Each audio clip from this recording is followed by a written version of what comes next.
Our goal here in the Mr. Food Test Kitchen this week is to make sure that you have lots of quick and easy recipes that'll make your Easter dinner the talk of the town. And since no holiday menu would be complete without a really good creamy potato side dish, we figured we'd share one that always gets rave reviews.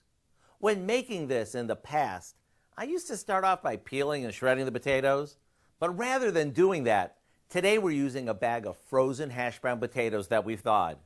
To that, we add a package of peas, some ham that we've chunked up, cream of celery soup, a good amount of milk,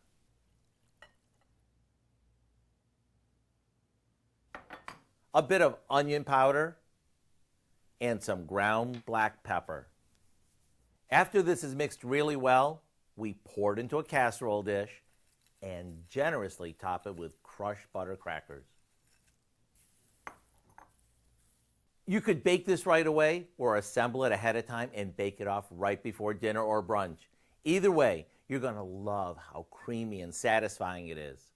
To get the recipe for our ham and scallop potato casserole, simply visit our website. I'm Howard in the Mr. Food Test Kitchen, where today we found an easy Easter way for you to say, "Ooh, it's so good."